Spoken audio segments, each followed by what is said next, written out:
तो हमारे साथ हमारे दो खास मेहमान इस पर चर्चा करने के लिए मौजूद है। अविनाश कल्ला जी, वरिष्ठ पत्रकार, और सुनील कौशिक जी, राजनीतिक विश्लेषक। आप दोनों का बहुत बहुत स्वागत है।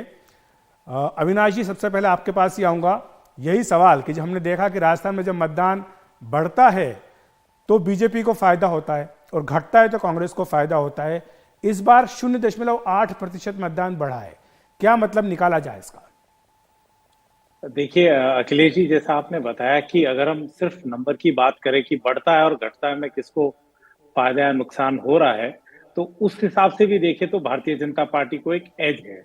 जो प्रदेश का रिवाज रहा है कि हर बार हम सरकार बदलते हैं, उसका इंडिकेशन भी ये दिखाता है कि इस बार बीजेपी की तरफ टर्न बढ़ेगी।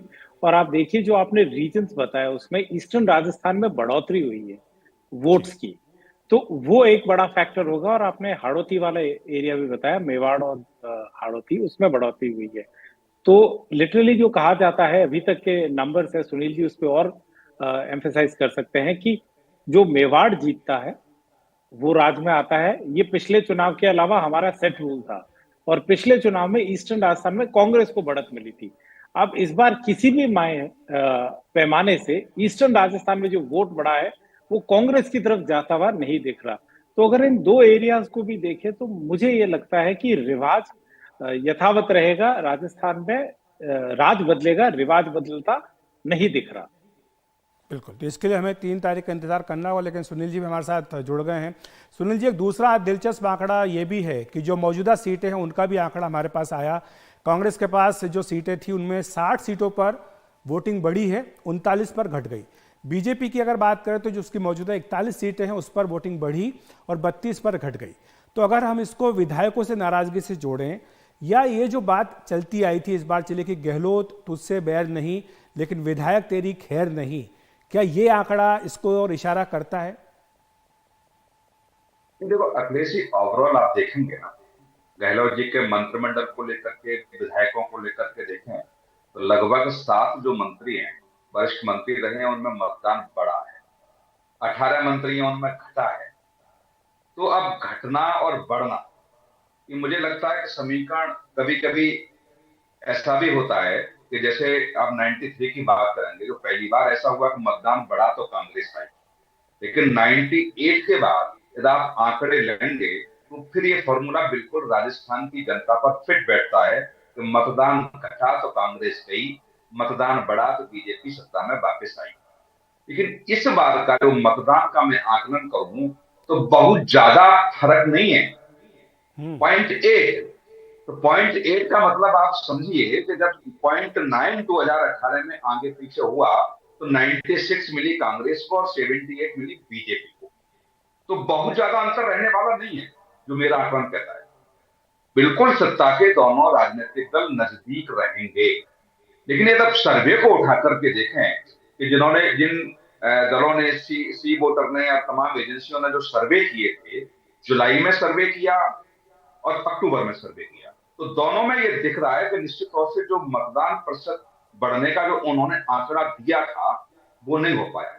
4 से 5% वो चाहते थे कि मतदान बढ़ेगा, लेकिन इतना बढ़ा नहीं। उसी के हिसाब से उन्होंने सीटों का भी रखा था कि कांग्रेस को 64 के आसपास मिलेगी और बीजेपी को 132 के आसपास सीट। जी, अविनाश और जी, एक दूसरा भी दिलचस्प आंकड़ा, उस पर भी बात कर लेते हैं कि जो पिछली बार जो विधानसभा सर्वे चुनाव में था, नतीजा आया था और जिन लोगों की सरकार बनाने में बड़ी भूमिका थी, छोटी पार्टियां, निर्दलीय, अगर हम उनकी सीटों की बात करें तो पिछले चुनाव की तुलना में इस बार उनकी जो तमाम सीटें हैं, वो चाहे बीएसपी हो, चाहे बीटीपी हो या अन्य निर्दलीय विधायक हों, वहां पर मतदान बढ़ा है। तो ये क्या इशारा कर रहा है कि क्या उनसे लोग नाराज थे, या फिर जो गहलोत सरकार की नीतियां हैं या योजनाएं हैं उनको भी समर्थन मिला? क्योंकि यह भी तर्क दिया जा सकता है कि अगर लोग अपने घरों से अधिक निकल करके मतदान करें तो वो शायद ये भी चाहते हैं कि एक तरह से सरकार से जो कामकाज हुआ है उससे भी हम खुश हैं और योजनाएं जो थी उनको हम चाहते हैं कि ये इनका समर्थन किया जाए। देखिए अखिलेश जी, ये जो आप बात कह रहे हैं ना कि जिनकी सीटों में अभी बढ़ोतरी हुई, अब आप इसको दो तरह से देख सकते हैं। और इस एक बात तो मैं संजय जी की मानूंगा कि इस बार मुकाबला वैसा नहीं है। वरना इस समय तक तो राजस्थान में अटकलें लगनी शुरू हो जाती थी कि पलड़ा किस तरफ जाएगा और वो दल कितनी ले जाएगा। इस बार किसी की भी सरकार आए, जैसे मैंने कहा अगर रिवाज है, तो जो डिफीट का मार्जिन है वो कम रहेगा।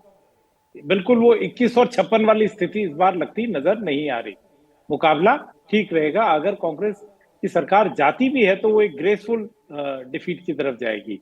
और दूसरी बात ये कि जिन निर्दलियों ने सरकार बचाने में अहम भूमिका निभाई, वो कांग्रेस की सीट पे खड़े हो गए।